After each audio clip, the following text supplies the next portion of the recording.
जय श्री कृष्ण। नमस्कार। श्रीमद् भगवद गीता के अध्ययन की श्रृंखला में 9वें अध्याय राजविद्या राजगुह्य योग के आज के सत्र में सभी का स्वागत एवं अभिवादन। ओमकार के नाद के साथ प्रार्थना करेंगे।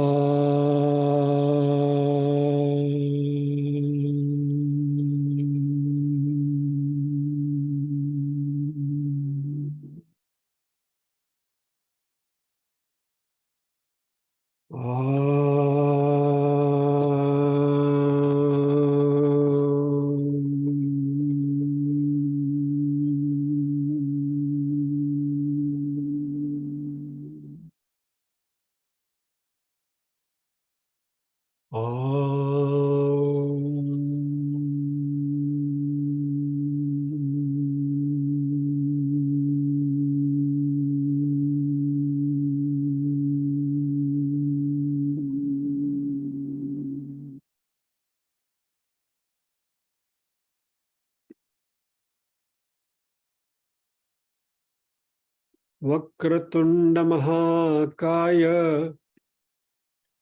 सूर्यकोटि समप्रभ निर्विघ्नं कुरु मे देव सर्वकार्येषु सर्वदा। या कुन्देन्दु तुषारहार धवला या शुभ्रवस्त्रावृता या वीणावरदण्डमण्डितकरा या श्वेतपद्मासना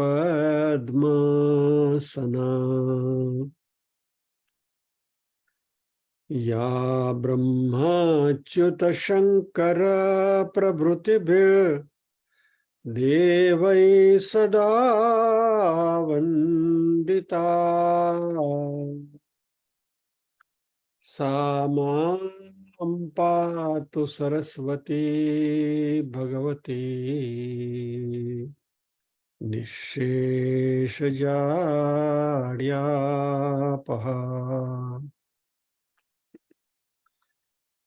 वसुदेवसुतं देवं कंसचाणूरमर्दनं देवकी परमानन्दं कृष्णं वन्दे जगद्गुरुम्।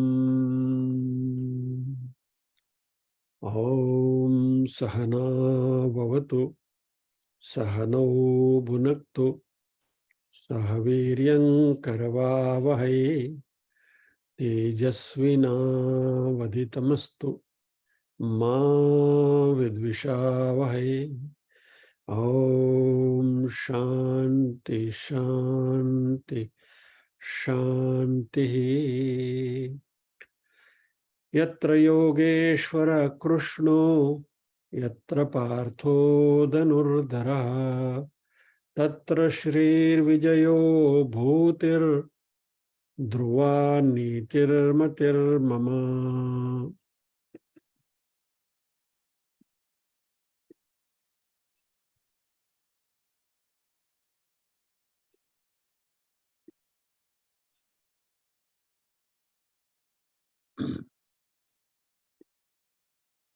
चार श्लोकों का पारायण नवनीत भाई करेंगे।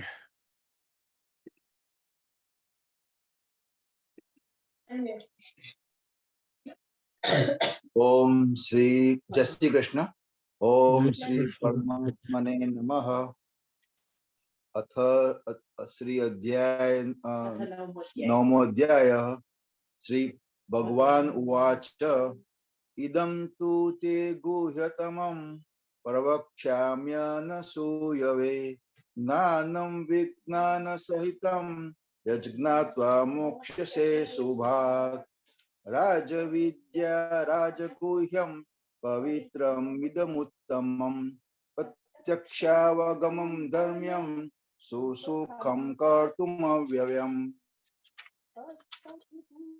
अश्रद्धानः पुरुषा धर्मशास्त्र परन्तप अप्राप्य मां निर्वर्तन्ते मृत्यु संसारवर्त्मनि। जय श्री कृष्ण। मया तत्मिदं सर्वं जगत् व्यक्तमूर्तिना मत्स्थानि सर्वभूतानि न चाहं तेषु अवस्थितः। जय श्री कृष्ण। जय श्री कृष्ण। मया ततमिदं सर्वं जगदव्यक्तमूर्तिना मत्स्थानि सर्वभूतानि न चाहं तेष्व्यवस्थितः।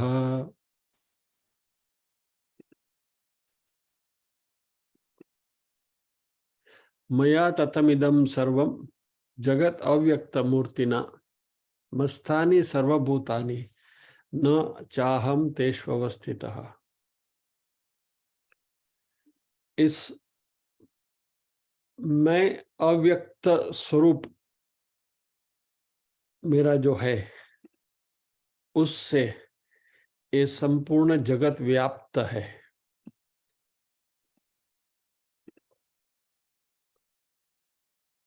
और इस जगत में जो भी भूत मात्र है वो सब मेरे में समाये हुए हैं, लेकिन मैं उनमें नहीं हूं। न च अहम तेषु अवस्थितः। तेषु यानी उनमें मैं नहीं हूं।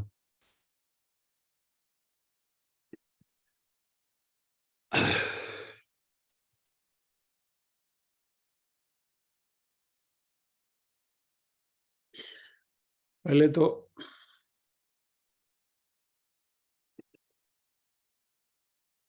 एक आड़ बात करी लिए।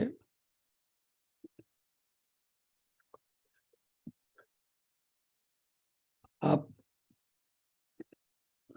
सबका जो भाव है मुमुक्षुत्व का, उसको पहले वंदन करना है। हमारे एक साध्यायी का मैसेज आया था, गुरुवार के हमारे 17 का रिकॉर्डिंग नहीं अपलोड हुआ था।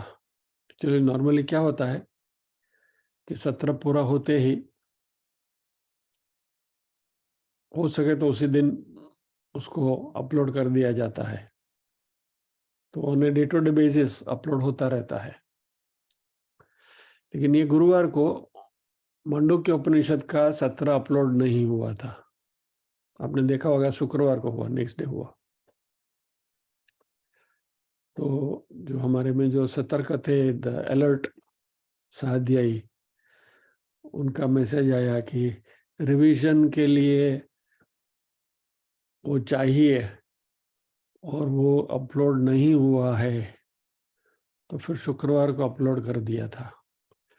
अब ये गुरुवार को क्यों अपलोड नहीं हुआ, उसके पीछे एक छोटी सी सीक्रेट है जो आप सबको लागू पड़ती है।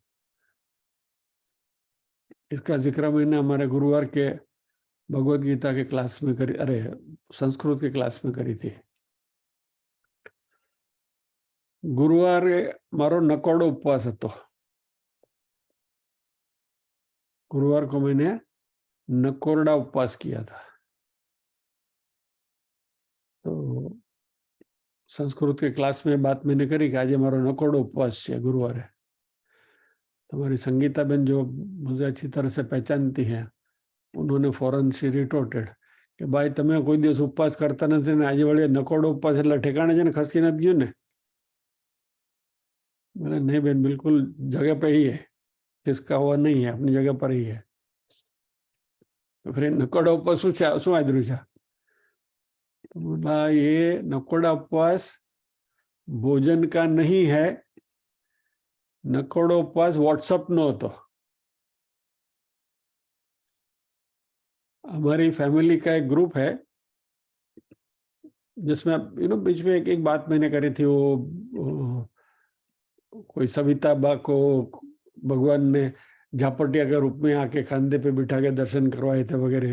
એટલે પેલી વેવલી શ્રદ્ધાની વાત કરતી है, यदि आपको याद होगा तो उसके बारे में मैंने अपने ग्रुप में मैसेज डाला था और फिर साथ में लिखा था कि ये सब करने के बजाय जैसे हम सोमवार को, गुरुवार को, शनिवार को उपवास करते हैं, व्रत रखते हैं, वैसा हमें भी व्रत रखने चाहिए कि भाई एक दिन, भले पूरा दिन नहीं, आधा दिन, 2-4 घंटा व्हाट्सएप का उपवास रखें, एकटाणु करिए, ऐसा सुझाव मैंने डाला था। तो मेरे साले सरकार ने वो सुझाव को पकड़ लिया, बोला क्यों हम ना करें। तो ही वॉलंटियर्ड कि भाई मैं कल मेरा उपवास, but he said with some exceptions. तो मैंने मैसेज डाला कि मेरा नकोड़ा उपवास, मैं गुरुवार को पूरा दिन 24 घंटा व्हाट्सएप खोलूंगा ही नहीं, અને ઉપવાસ કર્યો। કાંજી કૃપાથી ઉપવાસ થઈ ગયો। So करीब for 30 hours I was out of WhatsApp completely. No message, no sending, no forwarding, no, देखा ही नहीं, WhatsApp को खोला ही नहीं, 30 घंटा WhatsApp से दूर। ऐसा उपवास करने की प्रेरणा आप सबको भी मैं यहाँ से दे रहा हूँ कि कभी कभी ऐसा उपवास आप भी करते रहिए, इससे बहुत फायदा है। और इस उपवास का, और उसमें मैंने उनको सजेशन दिया था कि जब भी जिस दिन हम व्हाट्सएप का उपवास करें, तभी वो जो समय हमको मिलता है वो समय कुछ अध्ययन के में बिताएं, कोई अच्छी कोई किताब लेकर पढ़ें, या कुछ अच्छा कुछ सुने, ऐसा कुछ करें। अभी बाकी लोगों ने तो जो किया था उनके प्रतिभाव आ रहे हैं और आएंगे, जो भी आएंगे। मेरा एक फायदा ये हुआ कि गुरुवार को व्हाट्सएप का उपवास करने की वजह से, और जो डिस्ट्रैक्शन बिल्कुल दिमाग का नहीं होने की वजह से कंसंट्रेशन अच्छा रहा। तो आपने देखा होगा कि कल का हमारा सत्र काफी अच्छा गया, अध्ययन में कंसंट्रेशन अच्छा रहा। एनीवे, कहने का तात्पर्य ये है कि हमारे जो साध्यायी ने मैसेज रखा था कि भाई गुरुवार का अपलोड नहीं हुआ है, इसके पीछे वजह ये थी। लेकिन बिकॉज ये वजह वैसे तो there is no need to inform you, but ये सबके लिए बेनिफिशियल है, इसलिए बात मैं आप सबके साथ शेयर कर रहा हूं कि ऐसा उपवास करने की आदत डालें। Point number 1। अभी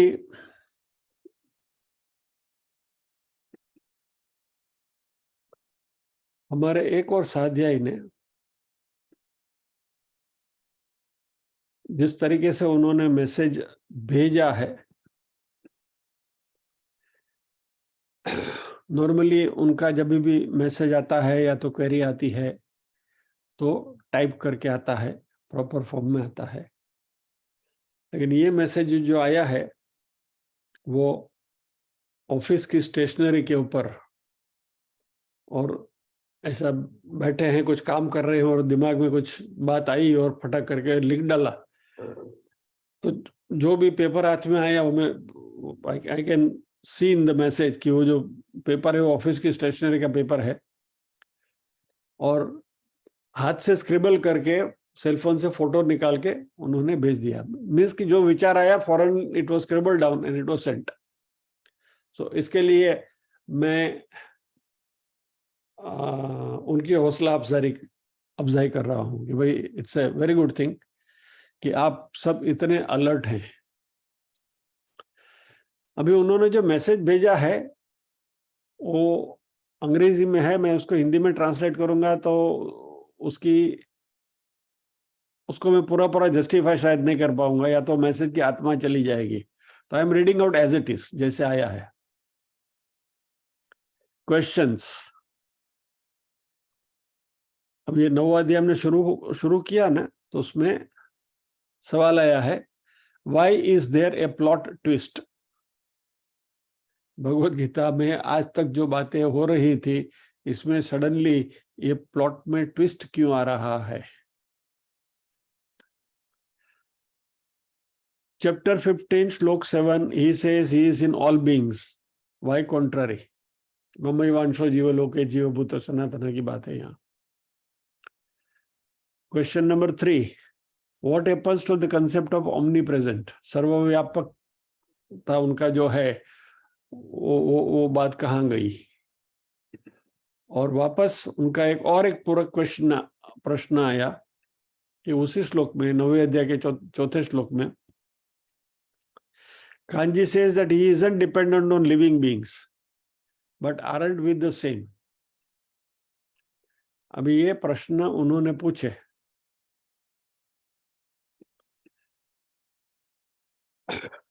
अभी पहले तो मैंने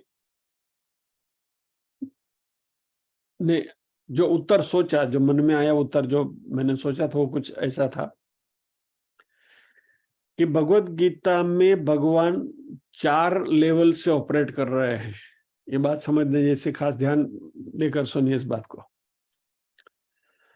Krishna in Bhagavad Gita is operating at 4 levels. सबसे पहला जो रूडिमेंट्री लेवल है वो है अर्जुन के भाई, बराबर. अर्जुन अन्य कृष्ण मामा भाई न भाई. अर्जुन की माता कुंती, कृष्ण की बुआ. એટલે પહેલો रिश्तो मामा भाई न भाई. दूसरा, दोनों साथ में पले बड़े हुए थे तो सखा मित्र थे. और तीसरा, कृष्ण अर्जुन के साले थे. अर्जुन कृष्णના બનેવી હતા.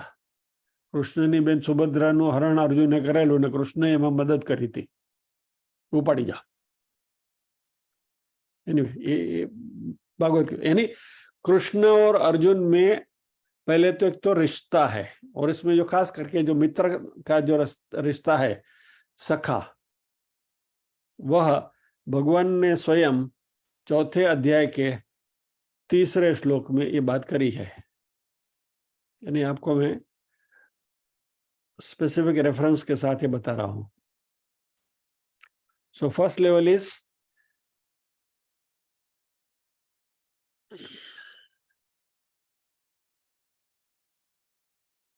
चौथे अध्याय का 3रा श्लोक.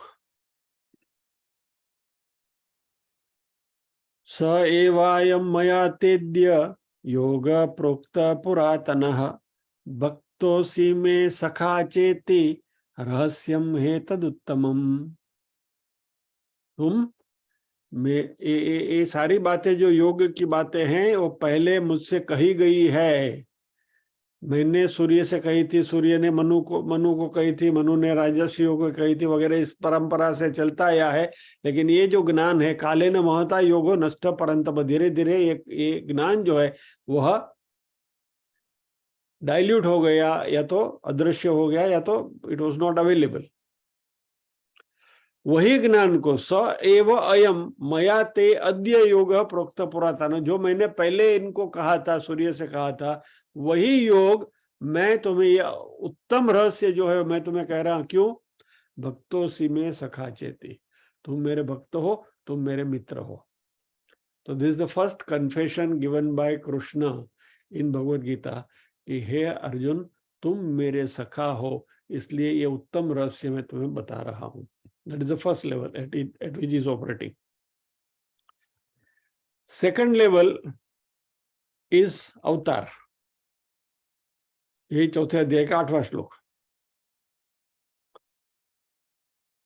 परित्राणाय साधूनां विनाशाय च दुष्कृतां धर्म संस्थापनार्थाय संभवामि युगे युगे. बराबर. तो ये भगवान ने अवतारवाद का रहस्य यहां बताया.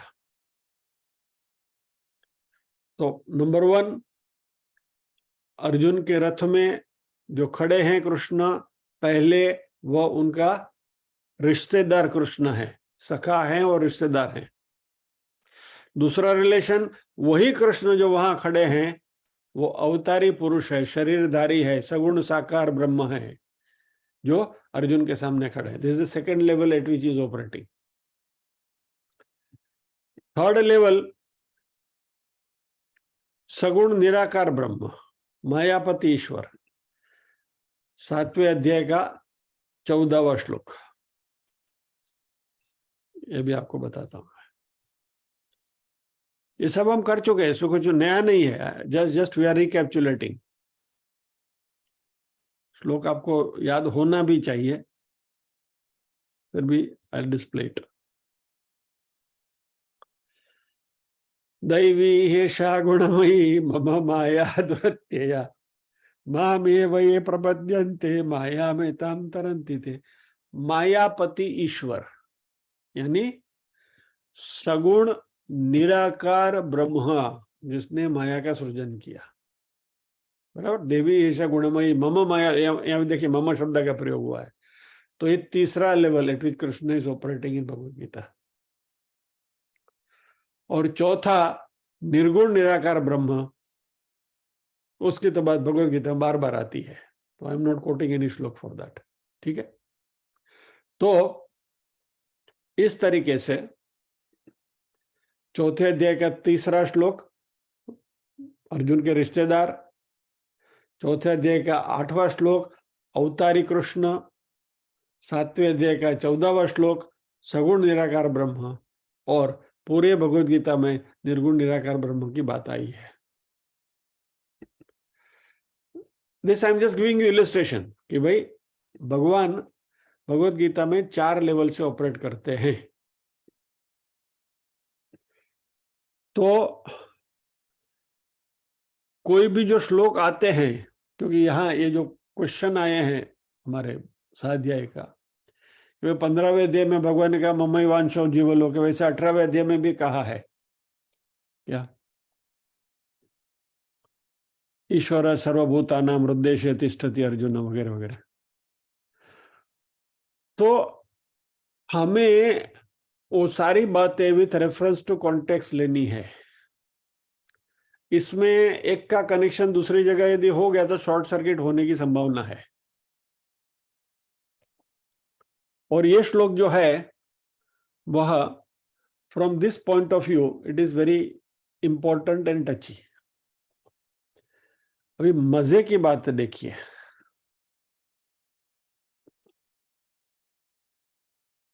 पहले तो मैंने सोचा कि ये उत्तर काफी है टू एक्सप्लेन, जो कुछ प्रश्न पूछे गए हैं उनको सेटिस्फाई करने के लिए. पहले तो मुझे लगा कि this explanation should be good enough, but then मैं स्वयं उसे संतुष्ट नहीं था.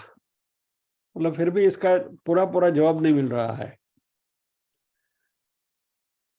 तो मेरे पास एक किताब है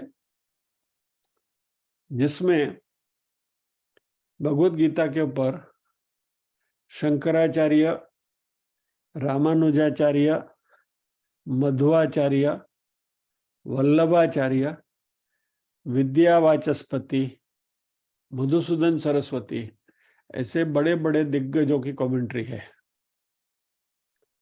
तो मैंने सोचा कि उनको रेफर करेंगे तो वहां से इसका कुछ अच्छा और बढ़िया सा उकेल मिलेगा, यानी प्रश्न का हल मिलेगा कि ये जो क्वेरी थी वो इट्स प्रेटी डीप. तो मैंने सोचा इसमें थोड़ा और रिसर्च करना चाहिए करके मैं एक किताब और भी जो थोड़े जो रेफरेंसेस है मेरे पास, तद्रूपानंद जी की भगवद गीता है मेरे पास, और भी बहुत सारी है. तो जो भी अवेलेबल रिसोर्सेस है वो सब मैं देख रहा था. अन्य भाई एमा हूं गोटे चढ़ी गया. लिटरली आई वॉज लॉस्ट, गुम हो गया. હવે આનું કરવું શું? नाउ दैट वाज बगिंग मी कि इसका उपाय तो करना चाहिए.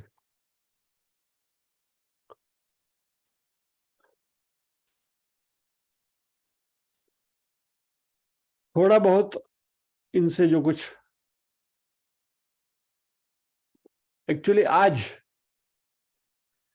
8:30 क्लास शुरू होना था। 8 बजकर, सॉरी मेरे 8:30, आपके 8,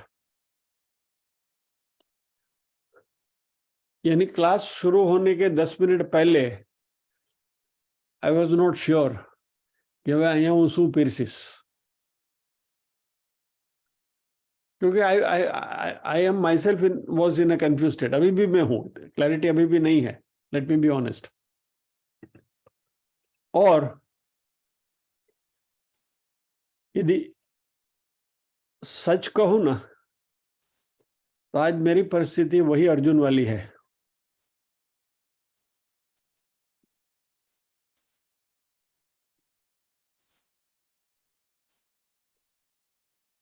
सीदंती मम गात्राणि मुखम च परिशुष्यति वेफतुश्च शरीरे में रोमहर्षश्च जायते गांडीवम संसरते हस्तात् त्वक्चैव परिदह्यते न त शक्नोमि अवस्थातुं भ्रमतीव च मे मनः।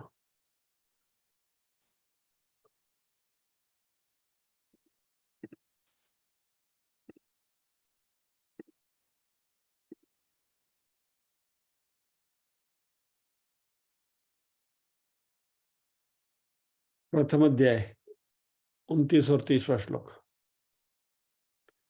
सीदंती मम गात्राणि, मेरे गात्र शिथिल हो रहे हैं। मुखम च परिशुष्यति, मेरा मुंह जो सुख मोढ़ू सुखाए, सोच पड़ रहा है मुंह में। वेपथुश्च शरीरे में, पसीना हो रहा है शरीर के ऊपर। रोम हर्ष से, मेरे रोंगटे खड़े हो रहे हैं। गांडीवम स्रंसते हस्तात्, मेरे हाथ से गांडीव धनुष सरक रहा है। त्वक्चैव परिदह्यते, मेरी चमड़ी जल रही है। न च शक्नोमि अवस्था, तो मैं खड़ा नहीं रह पा रहा हूं। और भ्रमति व च मे मन, मेरा मन जो है वो भ्रमित हो रहा है। When you are confronted with a challenging situation, तो ऐसी स्थिति आती है। और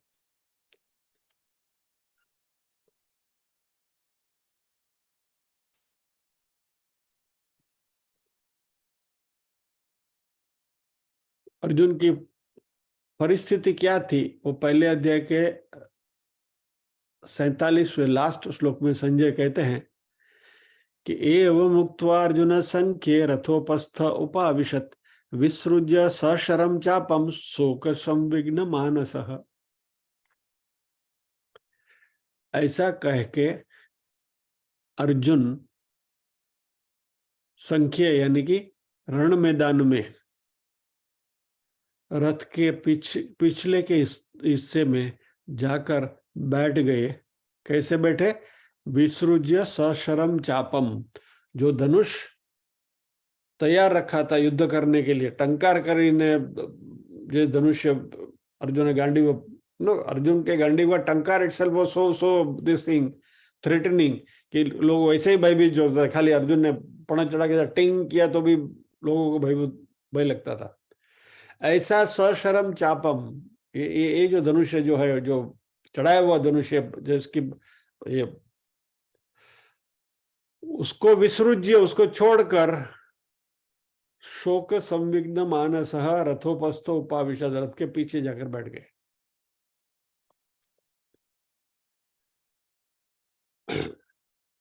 तो ये इन सब दिग्गजों की कमेंट्री यहाँ पढ़ते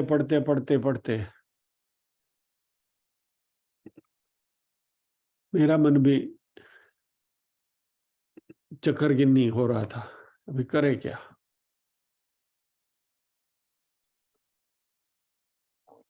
यहाँ बेसिकली एक्चुअली ये श्लोक और उसके बाद वाला चौथा और पांचवा श्लोक एक्चुअली साथ में लेना चाहिए। यदि आप राम सुखदास जी की कमेंट्री पढ़ेंगे तो उसमें 2 श्लोक उन्होंने साथ में लिए हुए हैं।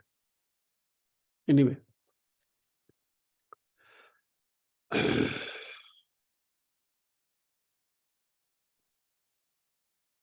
इस श्लोक में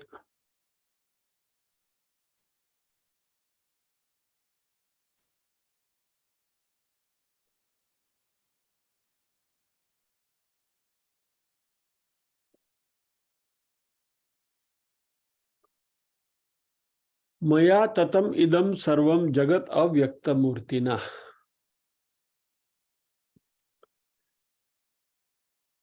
यह संपूर्ण जगत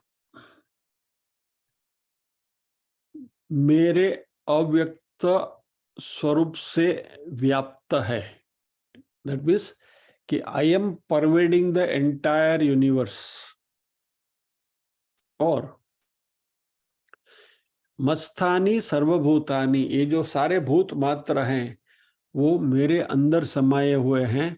और न चाहम तेषु अवस्थितः, मैं उनमें नहीं हूं। यहाँ एक कॉन्ट्राडिक्शन है, और 5वें श्लोक में और भी आगे कॉन्ट्राडिक्शन भगवान कर रहे हैं, वो जब भी हम आएंगे तब उसकी चर्चा करेंगे। मया ततमिदम सर्वम जगत अव्यक्त मूर्तिना, इसमें को समझने में कोई ज्यादा डिफिकल्टी नहीं है कि ये पूरा जगत जो है वो मेरे द्वारा व्याप्त है। परमात्मा सभी जगह पर व्याप्त है। जो ओमनी प्रेजेंट की जो बात हो रही थी वो सर्वव्यापी है। लेकिन इमीडिएटली कहता है कि न चाहम तेषु अवस्थित। इसमें जो चकार है, न च अहम तेषु अवस्थित, ये चकार है वो एक कंफर्मेटरी स्टेटमेंट है, निश्चयार्थक स्टेटमेंट है कि मैं परब्रह्म भूत मात्र में निश्चित रूप से नहीं हूं।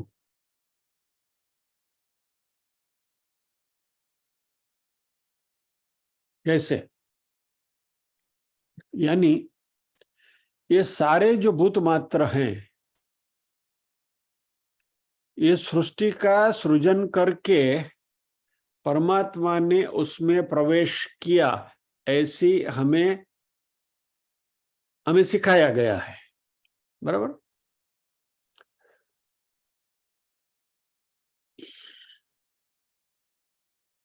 जितने भी भूत मात्र है, ब्रह्मा जी से लेकर चींटी तक, हमारे शास्त्र में बार बार ये बात आता है, ब्रह्मा से लेकर पीपलिका पर्यंत सभी भूतों में उनके अंदर प्रवेश करके प्रत्यगात्मक स्वरूप से स्थित नहीं है।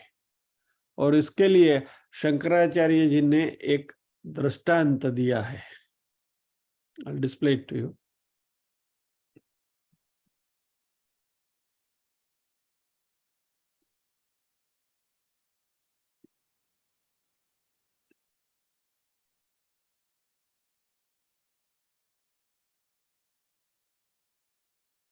गृहे वायुरिव बिले सर्प इवाय पिंडोग्निरिवाहम विकारिव तेषु भूतेषु प्रविश्य व्याप्य वा नैव तिष्ठामीत्यर्थः।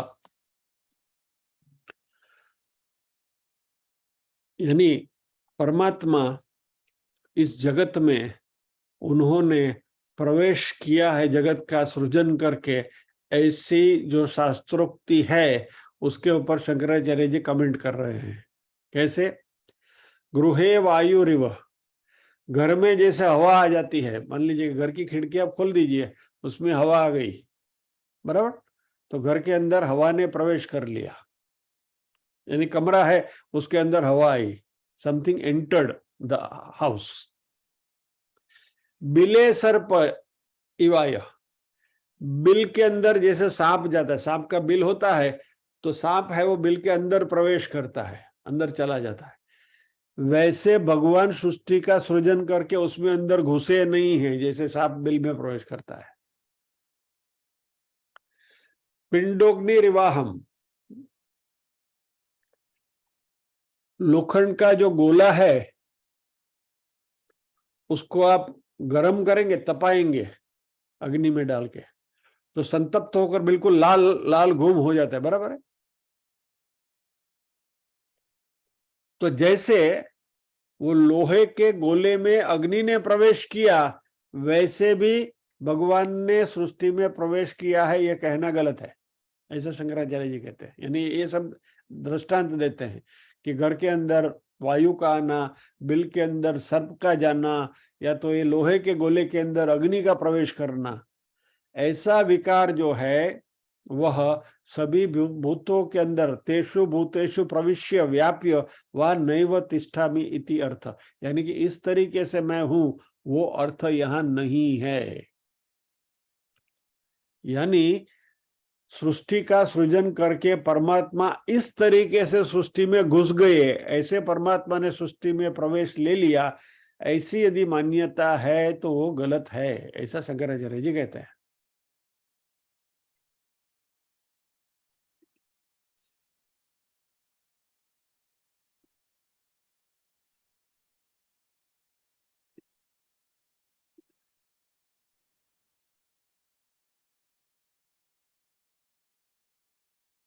इसके कारण ये है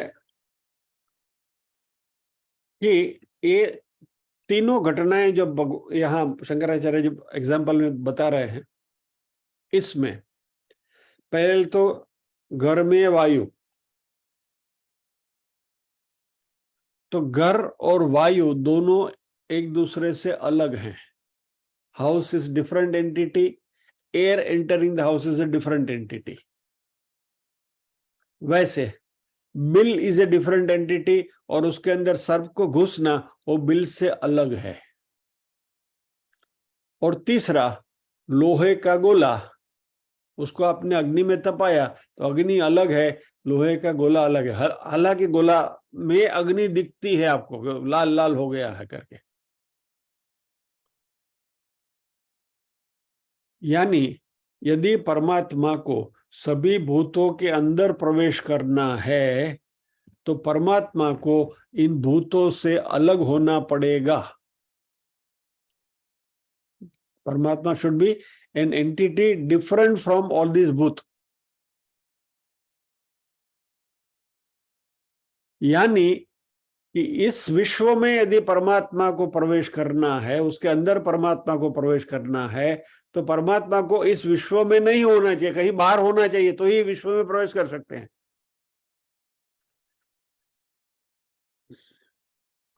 अभी दो तीन बातें हैं। एक तो अभिन्न निमित्तोपादान कारण, निमित्त भी वही है, उपादान भी वही है। उपादान यानी रॉ मटेरियल, निमित्त यानी बनाने वाले। तो अभिन्न निमित्तोपादान कारण यानी कि बनाने वाले भी वही है, रॉ मटेरियल भी वही है, तो फिर ये विश्व में तो है ही है, कण कण में वो व्याप्त है, बिकॉज उन्हीं से सब कुछ बना हुआ है। तो हम परमात्मा को विश्व से अलग नहीं समझ सकते हैं, देयरफॉर परमात्मा विश्व में घुसे हैं, ये बात करना गलत है। Point number 1। पॉइंट नंबर 2, परमात्मा जो है वो निरुपाधिक है, निर्विशेष है, निरअवयव है, असंग है, अविकारी है, यानी कि उसमें कोई बदलाव नहीं आ सकता। वही अच्छेद्यो यम अदाह्यो यम अक्लेद्यो शोषेय नित्य सर्वगत स्थाणु रचलो यम सनातन वाली बात है। उनमें कोई विकार नहीं आ सकता, बदलाव नहीं आ सकता। मान लीजिए हम लोग वो सब मंदिर वगैरह में जाते हैं ना, कई कई साउथ के मंदिरों में ऐसा होता है कि एक हाथी या तो हथनी होती है, और उसके पैर के नीचे से आप निकल जाओ तो आपको स्वर्ग की प्राप्ति होती है, ऐसी मान्यताएं होती है, बराबर है। तो ये हम सब लोग ये नाटक वहां जाकर करते हैं, उसके अंदर से घुस के निकलने की कोशिश करते हैं। तो उसके बीच में से, उसके पैर के अंदर से निकलने के लिए, घुस के निकलना है तो अपने आप को सिकुड़ना तो पड़ेगा। यानी there has to be some change in the formation of your body. हमारा जो कॉन्टूर है उसमें कहीं कोई तो बदलाव आना पड़ेगा। इसी तरीके से परमात्मा को यदि इस जगत के अंदर घुसना है तो उनमें कोई न कोई किसी न किसी प्रकार का विकार तो आना पड़ेगा। तो परमात्मा कहते हैं मैं तो अविकारी हूं। तो ये अविकारी ब्रह्म जगत के अंदर इस तरीके से कैसे घुस सकते हैं? तो ये जो निर्गुण निराकार ब्रह्म है उसको सगुण सविशेष सोपाधिक होना चाहिए, सगुण साकार होना चाहिए। आकार होगा तो ही उसमें कुछ बदलाव आ सकता है ना। इसलिए जो निरअवयव है वह सावयव में, यानी कि जिसका आधार फॉर्म है, रूप है, रंग है, आकार है, उसके अंदर निराकार को घुसना संभव नहीं है। और परमात्मा विश्व में ऐसी कोई जगह नहीं है कि जहां उनकी सत्ता नहीं है। चलिए थोड़ा अलग तरीके से उसको देखते हैं। पानी के बुदबुदे, तरंग, लहर वगैरह आते हैं, बराबर है? ये सब अलग अलग दिखते हैं, लेकिन इन सभी के अंदर पानी का होना जरूरी है। यदि उसके अंदर से जल तत्व को आप निकाल दो तो इन सब का होना असंभव है। यानी कि वेव्स, लहर, तरंग, बुदबुदे, परपोटा, ये सब आप देखेंगे तो वह पानी है, इसलिए पानी से बने हैं, इसलिए दिखते हैं। इसी तरह से उसमें हम ऐसा नहीं कह सकते कि भाई ये वेव आया, समुद्र में लहर आई तो उसके अंदर पानी घुसा। नहीं, पानी से बनकर ही आ रहा है। इसी तरह यह जो जगत है उसमें परमात्मा से ही ये बना हुआ है। जैसे ये सब बुदबुदे वगैरह पानी से बने हैं, तो ये जैसे पानी से भिन्न नहीं हो सकते, इसी तरह ये विश्व और सारे भूत मात्र परमात्मा की सत्ता से भिन्न नहीं हो सकते। इसलिए the conclusion that we are trying to arrive at is कि परमात्मा का इस विश्व में प्रवेश करना इस तरीके से संभव नहीं है। इट इज नॉट पॉसिबल कि God has created the universe and then he entered into it.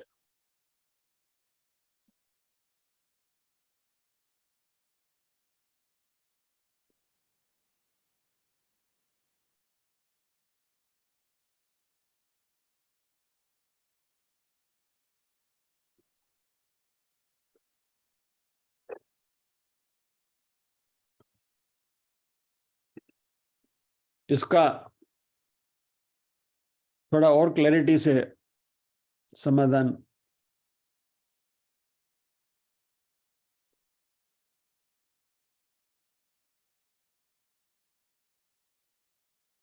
कर सकते हैं। I think today I will pause here. आज मैं भी थोड़ा बिखरा हुआ हूं, let me be very honest. ये बात चकरा रही है मुझे, और जो क्लैरिटी के साथ आना चाहिए वो क्लैरिटी के साथ नहीं आ रहा है। सो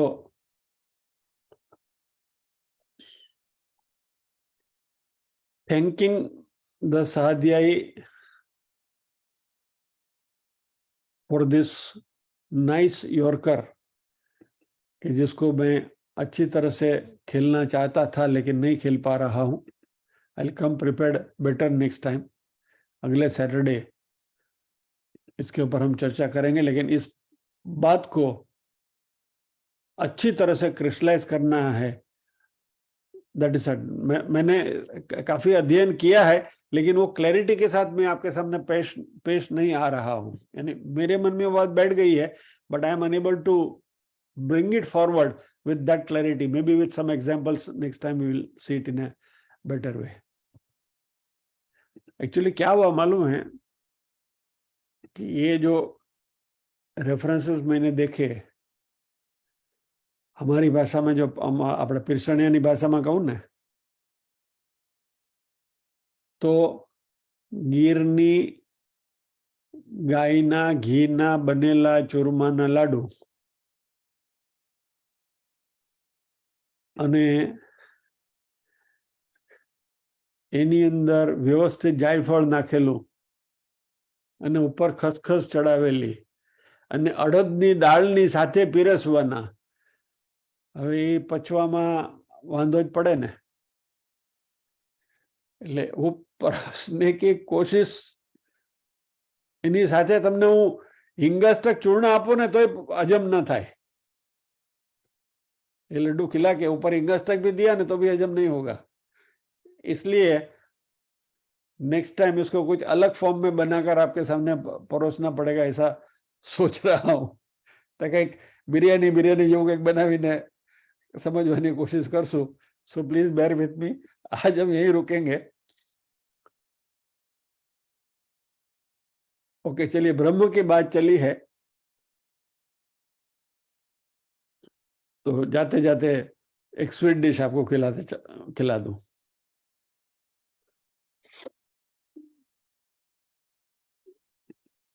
यानी ये आइडिया भी क्लास शुरू होने से पहले ही दिमाग में आया, बोला अभी कुछ तो आपको अच्छा देना पड़ेगा इतना हेवी करने के बाद। एक इंसिडेंस मैंने आपके साथ शेयर किया था जो दिमाग में आ रहा है।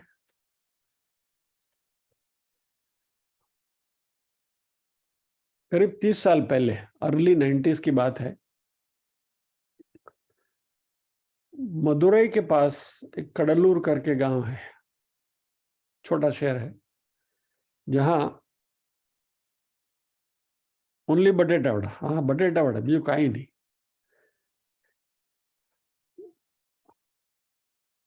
આજે मिठाई છે, अभी अभी मिठाई दे रहा हूं। तो वहां सदर्न पेट्रोकेमिकल इंडस्ट्रीज करके एक बड़ी फैक्ट्री है, स्पीक करके, बहुत बड़ी ये है। वहाँ किसी काम की वजह से मैं गया था और वहाँ कुछ बड़ा फायर का लॉस हो गया था, उसको असेसमेंट करने के। अभी ये सब बड़े पेट्रोकेमिकल कॉम्प्लेक्सेस में जब भी लॉसेस होते हैं तो करोड़ों में रहते हैं। तो जब भी हम भी वहाँ जाते हैं असेसमेंट करने के लिए, तो हमारा भी स्टेटस जरा वीआईपी का रहता है ना, सब आइए आइए सर, आइए आइए, ऐसे है। वो तो अपने पैसे को नमस्कार करते हैं, अपने को नहीं, अपनी कोई वैल्यू नहीं। दे आर लिटरली आइए आइए उनके पैसे को करते। और नहीं, छोड़िए। लेकिन बिकॉज ऑफ दैट असाइनमेंट, वहां कडलूर में उनका जो गेस्ट हाउस है, उनके वीआईपी गेस्ट हाउस में मुझे ठहराया गया था। I was given a room there, और वहां मैं रुका हुआ था। तो अगले दिन शाम को पहुंचा था वहां, मुंबई से मदुरई फ्लाइट में गया, फिर वहां से टैक्सी वगैरह करके वहां पहुंच गए। उनकी गाड़ी आई थी लेने के लिए। दूसरे दिन सुबह उठकर मैं, गेस्ट हाउस था, वीआईपी गेस्ट हाउस था, तो समुद्र के किनारे पे था। इट वॉज ऑन द सी शोर। बड़ा अच्छा वातावरण था।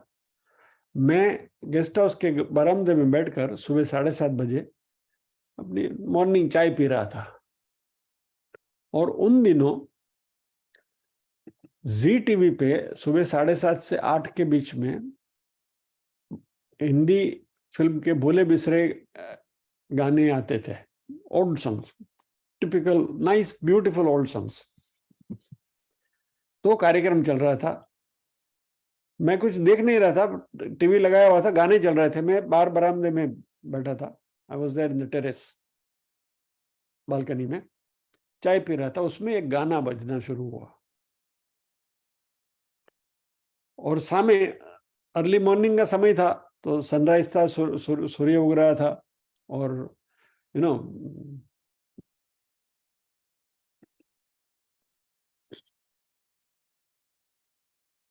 उगे छे सुरखी भर्यो रवि मृदु, हेमंतनो पूर्वमा, भूरू छे नभ स्वच्छ स्वच्छ दिसती, एके नथी वादળી, ठंडो हिम भर्यो वहे अनिल शो, उत्साह ने प्रेरतो, ए उत्साहमयी दिशे सुकवड़ी, गाता मीठा गीत। कलापी, ग्राम्य माता, वैसा कुछ माहौल था। I am just trying to एक शाब्दिक पिक्चर आपके सामने रखने की कोशिश कर रहा हूं मैं, चित्र, शब्द चित्र।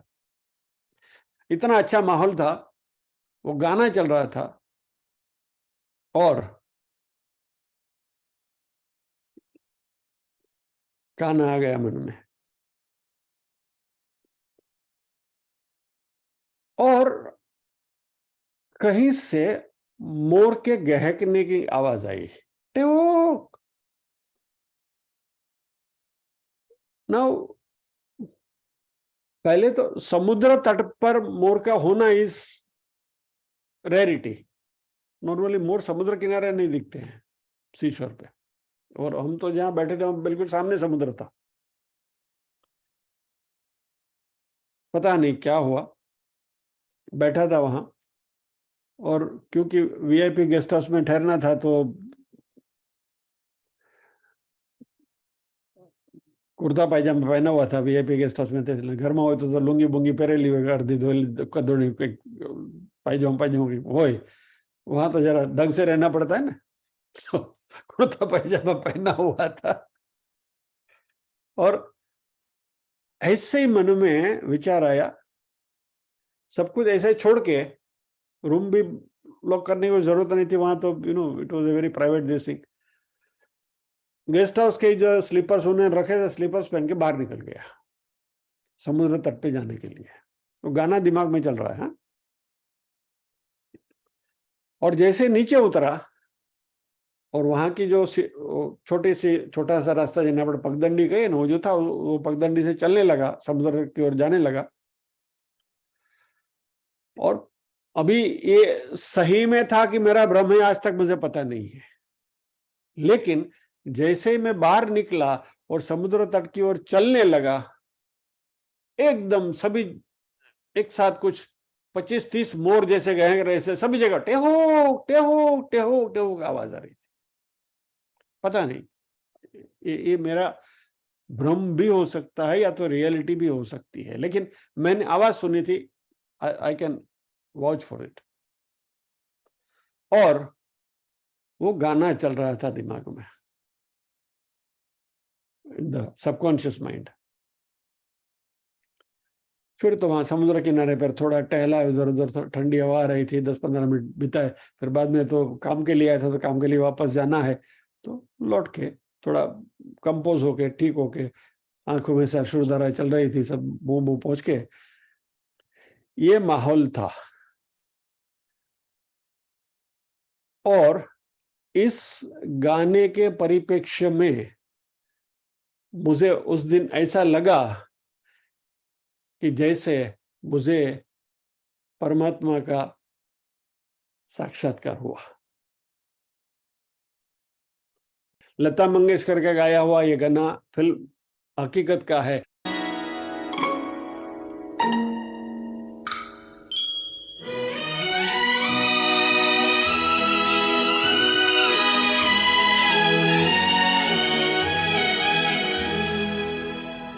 जरा सी आहट होती है तो दिल सोचता है,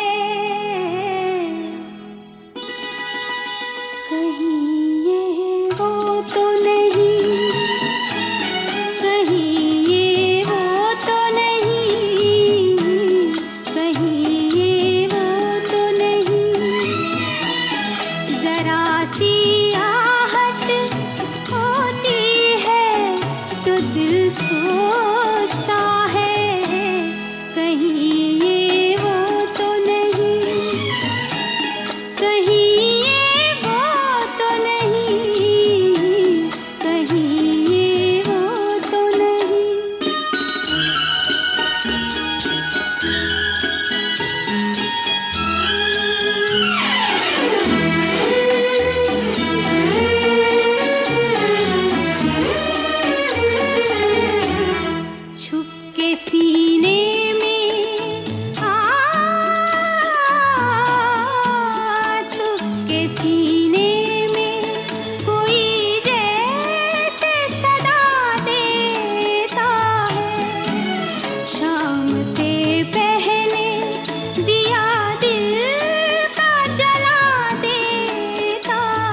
जरा सी आहट होती है तो दिल सोचता है कहीं ये वो तो नहीं।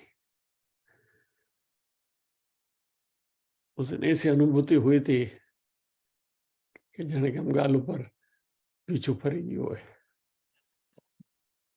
अल्लाह तक अनुभव था।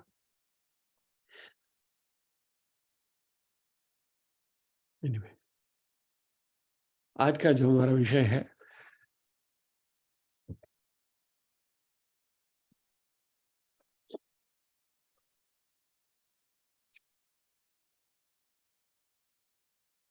अगले शनिवार को उसको अच्छी तरह से प्रिपेयर करके सुपाच्य रूप में आपके सामने परोसने की कोशिश करने की इच्छा है। तब तक पॉज हियर, प्रार्थना करेंगे।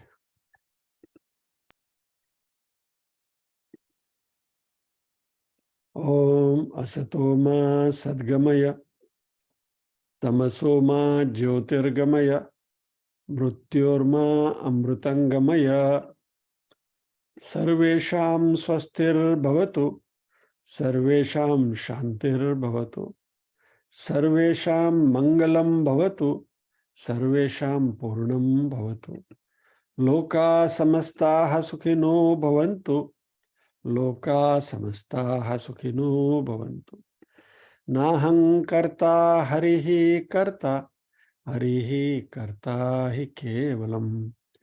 ओम शांति शांति शांति।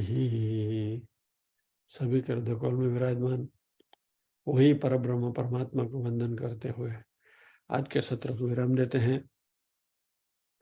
अगले शनिवार फिर मिलेंगे इसी श्लोक के इसी विषय के साथ।